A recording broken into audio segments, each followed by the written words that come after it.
You know that it's fun to go out, except I never leave my house.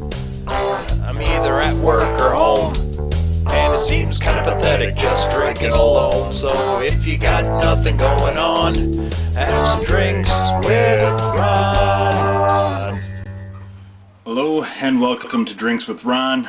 Not in a very good mood. I am a sort of a surly guy to begin with, but today was rough, and I need a very large glass of straight bourbon.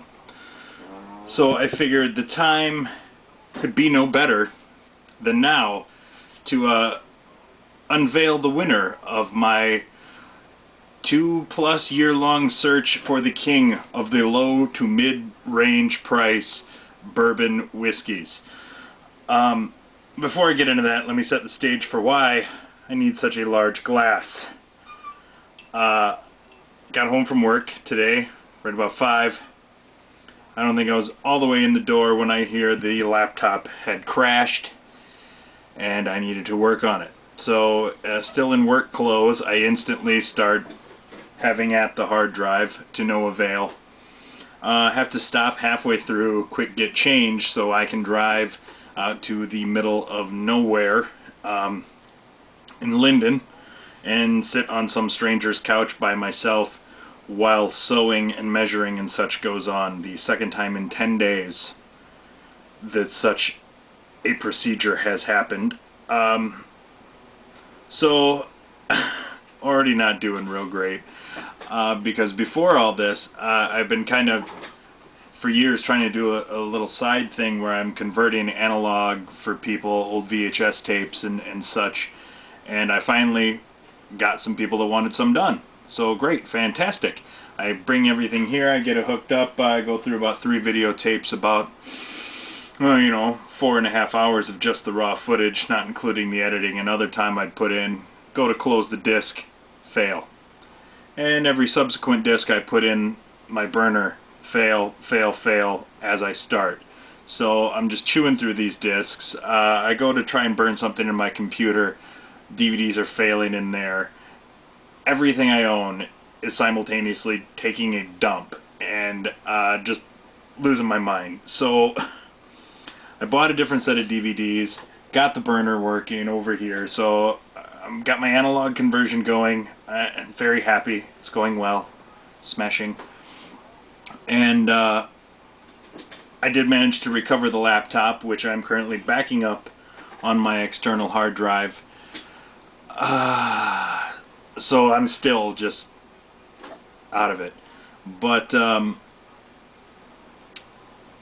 before I get into the winner of my contest, which is in this glass waiting for the ice to melt, I should give you an explanation of the difference from bourbon to whiskey, which you'll notice many names you may be familiar with, such as Kessler, etc., are not in my rankings.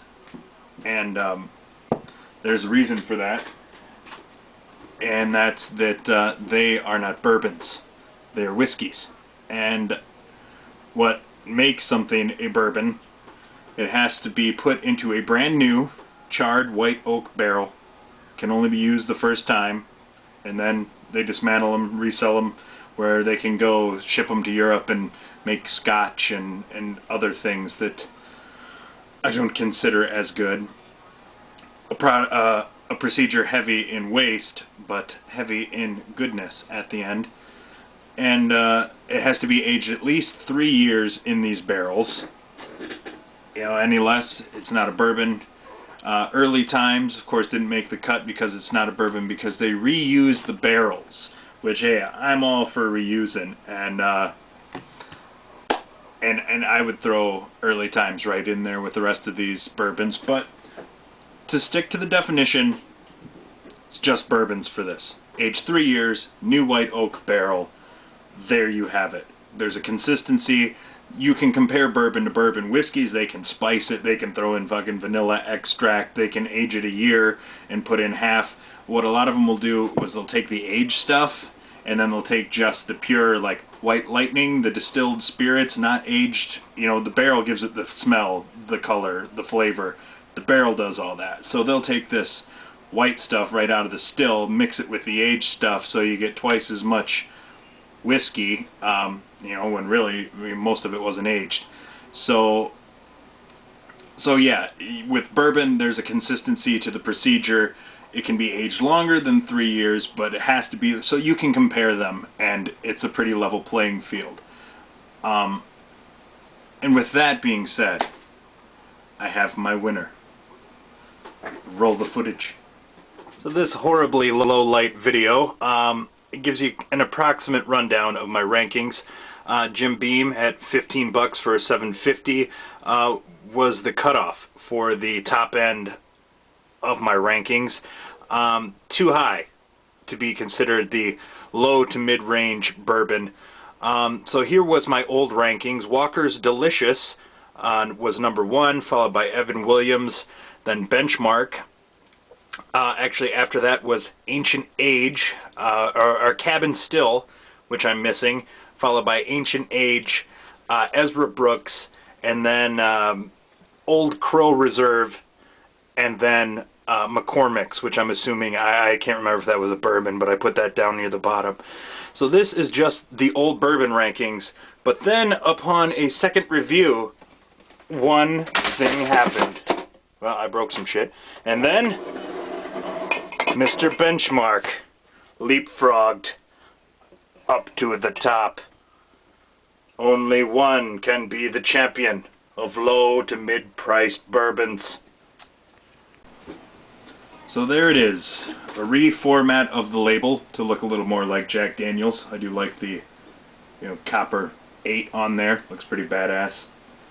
Benchmark. McAfee's Benchmark. This is the winner of the king of the low to mid-priced bourbons.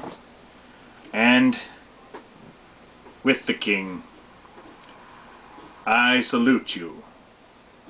And now I will enjoy some of said winner of Ron's 2+ year-long search for the king of the low mid-price bourbons. It is Benchmark, and it is tasty. Not a lot of bourbons you could just drink straight like that and not make a face or alter anything. I just realized I forgot to throw 10 high in my rankings. It is down there near the bottom, right around the Old Crow area. I could not leave out 10 high, drinking a lot of that. But I'm going to make you sit there and watch me drink a whole damn glass of Benchmark. Because, damn it, I deserve it after today.